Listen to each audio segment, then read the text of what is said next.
Hey, what's up, everybody? It's Ken. We're back again, and today I want to talk to you about what really makes books sell. Hey, I'm Ken. I used to be a homicide detective. I was a cop for over 15 years, and I got sick of it. When I found out I was going to become a dad, I needed to make a change. In the last 15 years, I've started 4 different businesses in 4 different industries, and they've made a lot of money. This channel is dedicated to showing people exactly how to build an 8-figure coaching business.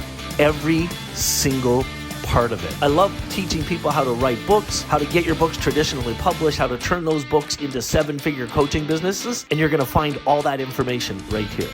All right, I just want to have a general conversation with you about this topic. It is crucial. You know, every year 450,000 nonfiction books are published, and 90% of them fail. 90% of them never sell 100 copies. And there's a number of reasons why that is. And I'm going to try and dissect that for you today and kind of walk through some of the things you're already thinking and probably some of the things you're not thinking and really what you should do. What I'm hoping is that I can impact a lot of people that are thinking about writing books or are writing them right now and kind of tell you what the mistakes are that are made so that you can avoid them and really give yourself a fighting chance. Now, the biggest thing I'm going to tell you about selling books is the fact that books don't sell themselves.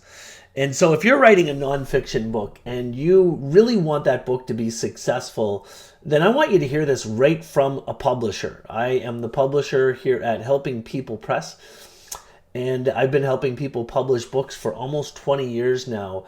And I can tell you the difference between the books that succeed and the books that don't, the ones that fail. The books that succeed are driven by the author. And let me explain that to you. Unfortunately, in the world we live in today, there's only 2 ways that you can actually get a book published. Number 1, it's self-publishing. You do it yourself, or you control the project. You're hiring contractors all the way through it. And the second is traditional publishing. In traditional publishing, you're partnering with a publisher. It's really hard to get a traditional publishing deal. But those that do end up getting a lot more support and training, and good traditional publishers are going to tell you right up front, your book's going to be successful because of you. Unfortunately, in the self-publishing world, there's a lot of posers. There's a lot of people that aren't going to be honest with you, and they're going to overpromise to you and tell you how your book is going to sell itself and how they're going to have some crazy system in place that's going to help you to sell it. But frankly speaking, friends, none of those things work. So I want to talk about, I guess, 2 different parts of the puzzle today. I want to talk about book construction, because there are things that you're going to do with your book, the title, the cover, and how it's written, that are going to impact sales, and it will increase sales demand. And then the other thing is, how do you promote the book? How do you market the book? We're going to talk about both sides of the coin today. First of all, let's talk about the creation of the book, the structure, the composition. People ask me all the time, do titles matter? You bet your tootin' they matter. Titles are the most important part of selling in a saturated or in a crowded market. If you're writing a nonfiction book, a self-help book, or a business book, well, they're really the same thing. You want the title to do 2 things. You want the title to clearly articulate what the problem is the book is going to help somebody with. So coming up with a title that means something to you, or is related to your journey, or some secret new name that describes the system that you're promoting, those books are going to fail. Well, they have a better chance of failing. If you're an average author launching a book and the title doesn't actually describe what's happening in the book, it's not going to do well. Hey, you know what I'm going to do? I'm going to share my screen right now, and I'm going to show you an example. So let's jump over onto my computer. And for those of you guys that are listening to the podcast, go check out the YouTube show on this topic afterwards, because you'll see the screen sharing there. But what I'm going to do is go to Amazon, and we're going to talk about titles for a second. If you're looking for inspiration around any book, your book, what you're going to call it, what it's going to be about, all that type, the cover design, go to freaking Amazon. And when you get to Amazon, make sure up at the top of the page, let me just get rid of that. Don't know where that came from. That was weird. choose the book category, and then write in the topic that your book covers.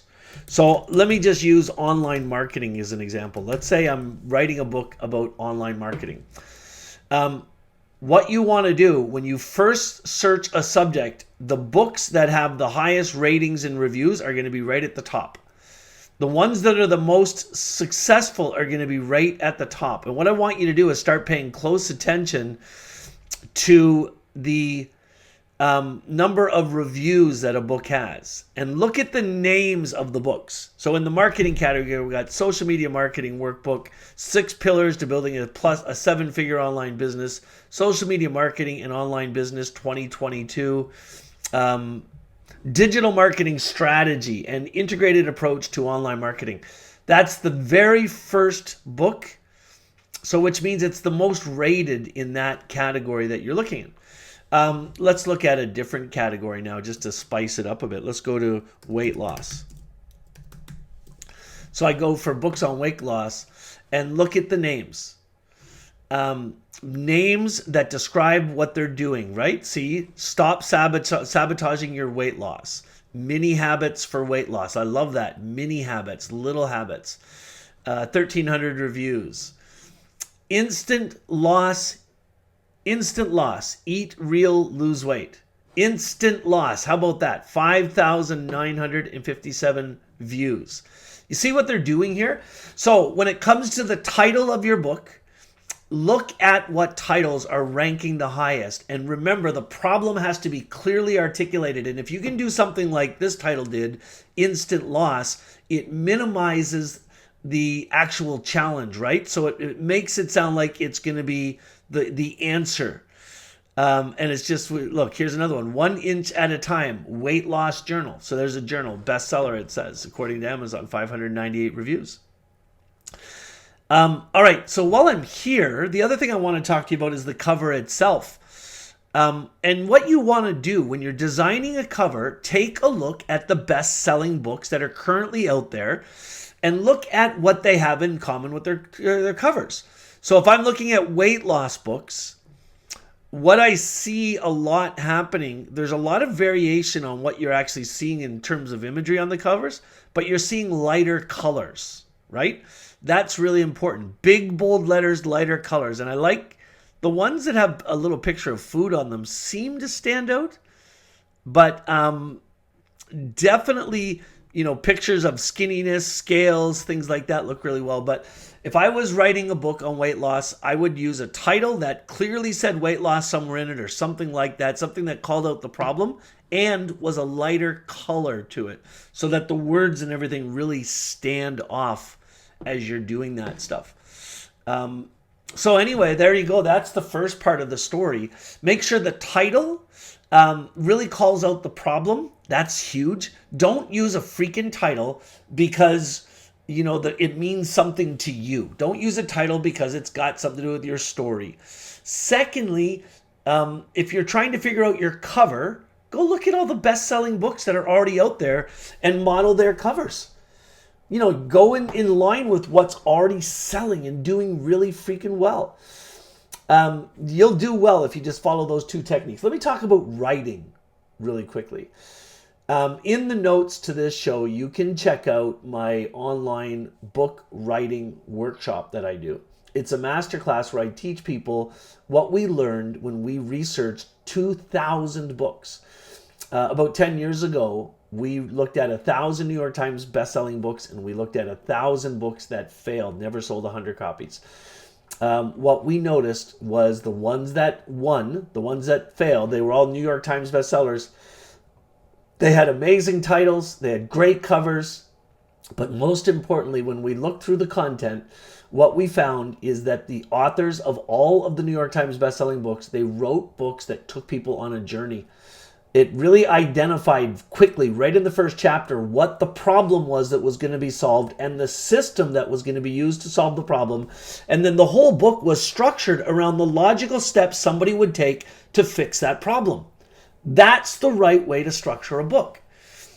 And what we found when people whose books failed most often, they were writing an autobiography, an autobiographical style of book, meaning that they didn't know how to write their book, so they just wrote the chapters out the way it happened to them.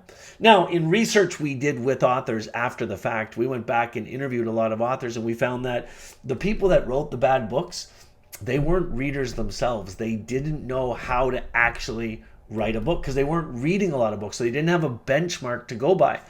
And if that sounds like you and you're thinking about writing a book, then for gosh sakes, go to that writing workshop and let me show you how New York Times bestselling books are structured. I'll give you an entire system where you can even write the first draft of your book in less than 5 hours.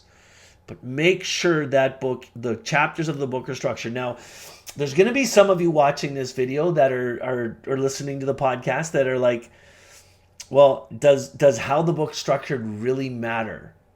You know, like when people are looking at my book versus 10 others on a bookstore shelf or on Amazon, how important is what's written in the book? Friends, you're never going to get to a legitimate best-selling spot with a book unless your book is written so freaking well that somebody who doesn't know you, but they read your book, recommends the book to somebody who doesn't know you. And that only happens if the book is written the right way. It won't happen any other way. And when we go back and we look at New York Times best-selling books, we find in all of our research that at least 50% of those sales can be attributed to a referral, meaning somebody who read the book already recommended it to somebody else. My book, The Greatest Prospector in the World, which I'm looking around to see if I got one handy here. Yeah, this book was published in 2014. It has over 1,000 reviews. And literally 8 years later, it still sells 200 to 300 copies a month that go out the door, that are bought on books, on websites. Why? Because it's written well.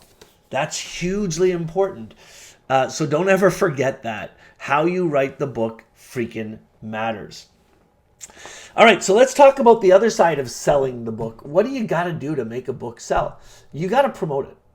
You got to literally take your time and really promote what's actually happening with the book. And like I've been teaching people to promote books and to sell their own books for 15 years. In fact, there is a masterclass that's available online called The Book Selling Machine. And in this masterclass, I show you all 3 steps of launching and selling and creating sustainable sales of a book. I'll give you a couple high point tips of it. Number 1, you want to create a very simple funnel landing page that has a URL on it that you have available everywhere. And you want to put a little video, you talking about why you wrote the book and what it's about, and then links to all the different bookstores online. And that link you're going to use throughout your book launch campaign. Essentially, one of the most important things to do if you're going to get into marketing a book and selling it is to find a URL, a website address, a domain name that you can keep just for that book, and you can float that domain name through the various stages of the launch. So when you've finished writing your book and your book is in editing and publishing, it's in the process, what you should be doing is building a following online, doing lots of videos, just like you're seeing right now, and teaching your expertise in bite-sized morsels. In all the content you put out, you're going to put a link to bring people back to a funnel. And what you're going to do there is you're going to give them some type of free offer so they'll give your email address. So you're going to start building an email list. And you want to build your book-centric email list, man, as far as you can before your book launches as humanly possible. And then once they get onto your email list, you want to keep nurturing them there and warming them up and telling them that it's coming and giving real value. And then 3 months before your book launches, you're going to change the URL to a separate funnel where you're going to give people an offer to buy the book in advance, to pre-order the book.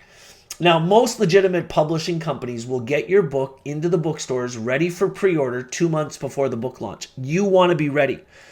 Essentially, the best thing in the world to do is to create some type of digital product that helps with the same problem. And then you go onto the internet, you start doing all the media you can, podcasts, radio shows, TV shows, if you've got the budget for it, and you start teaching that topic. and you tell people that you've got a book coming and it's in pre-launch, and if they order the book now, you're going to give them free access to some type of valuable information product, like an online course on the same topic. But the way they get it is they got to buy the book first. What you'll love about this strategy is every book you sell in a pre-launch counts towards your real legitimate best-selling status. Most people don't realize that when you sell a book before the launch date, whatever store it's bought on, whether it's Amazon or Barnes & Noble, Books A Million, it doesn't matter. Wherever you buy it, the retailer doesn't actually charge the card until the day of the launch, typically at 10 o'clock in the morning. So if you go out and you get 2,000 or 3,000 pre-orders of your book, let's say you go nuts and you build an online course and you start promoting heavily, even run ads that say that if you go pre-order the book right now, you'll give them this free course. You give them the course for free, it'll generate sales. And if you manage to get like 1,000 pre-orders on Amazon and Barnes & Noble before your launch, you are guaranteed to hit that bestseller spot. And friends, less than 1% of authors take the advice that I just gave you.